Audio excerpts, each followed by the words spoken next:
नमस्कार, बहुत स्वागत है आपका न्यूज़ 18 के डिजिटल प्लेटफॉर्म पर और मैं हूं आपके साथ प्रशांत कटारे। तो आज बात हरियाणा में ईद उल फितर पर सरकार के एक बड़े फैसले की। दरअसल हरियाणा में ईद उल फितर की सरकारी छुट्टी को लेकर बड़ा फैसला लिया गया है। इसके तहत ईद उल फितर के दिन 31 मार्च को हरियाणा में प्रतिबंधित अवकाश रहेगा।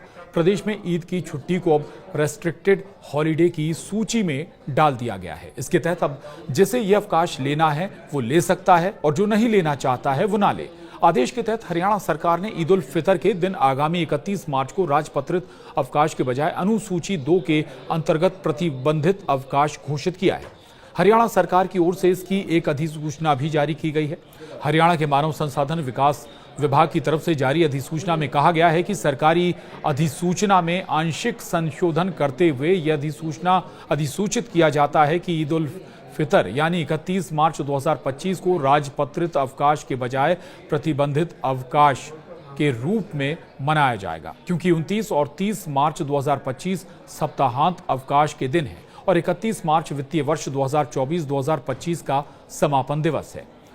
आपको बता दें, राजपत्रित अवकाश क्या होता है। ये सरकार द्वारा घोषित अनिवार्य छुट्टियां होती हैं जो सभी सरकारी कार्यालयों, बैंकों, स्कूलों और ज्यादातर निजी संस्थानों के लिए लागू होती हैं। इन्हें आधिकारिक राजपत्र में प्रकाशित किया जाता है।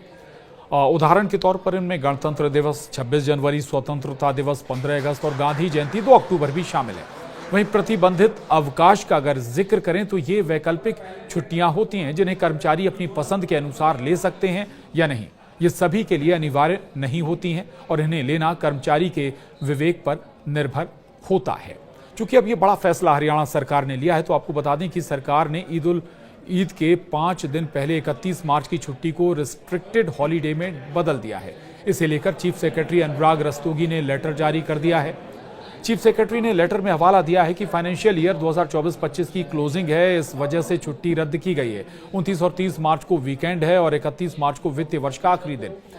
राज्य में ऐसा पहली बार है जब ईद की छुट्टी रद्द की गई है। यहाँ करीब 6% मुस्लिम आबादी है यानी हरियाणा में, और जिसमें करीब 18 लाख मुस्लिम वोटर हैं। और इसी वजह से मामला आज 27 मार्च को विधानसभा में भी गूंजा। कांग्रेस विधायक आफ्ताब अहमद ने कहा कि हमारा एक ही त्योहार होता है, ये पूरे हिंदुस्तान में मनाया जाता है और गजटेड छुट्टी को रेस्ट्रिक्टेड कर दिया गया है।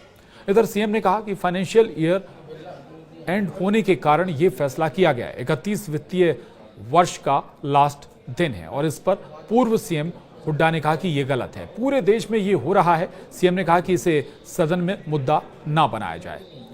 आपको बता दें, हरियाणा सरकार के कैलेंडर में 31 मार्च को गजटेड छुट्टी थी। हरियाणा सरकार प्रदेश में छुट्टियों के लिए जो कैलेंडर जारी उसने किया था, उसमें मार्च महीने में 3 गजटेड छुट्टियां दिखाई गई थी, जिनमें 14 मार्च शुक्रवार को होली, 23 मार्च रविवार को शहीदी दिवस और 31 मार्च सोमवार को ईद उल फितर की छुट्टी थी। इनमें होली और शहीदी पर छुट्टी रही, लेकिन ईद वाली गजटेड से बदलकर रेस्ट्रिक्टेड हॉलीडे कर दिया गया। अब छुट्टी को लेकर सियासत भी संभव है। इसकी 2 वजहें हैं। पहला, 8 विधानसभा सीटों पर मुस्लिम आबादी ज्यादा है और प्रदेश में आधा दर्जन विधानसभा सीटें ऐसी हैं जहां मुस्लिम मतदाता निर्णायक स्थिति में रहते हैं। फिरोजपुर, झिरका, पुन्हाना, नूहू, हथीन, सोहना, यमुनानगर, साढ़ौरा और जगाधरी में मुस्लिम समुदाय के काफी लोग रहते हैं। नूहू, पलवल और गुरुग्राम दिल्ली और राजस्थान की सीमाओं से सटा हुआ है, जबकि यमुनानगर उत्तर प्रदेश से सटा हुआ है। ऐसे में राजनीतिक तौर पर इसको लेकर सवाल खड़े हो सकते हैं।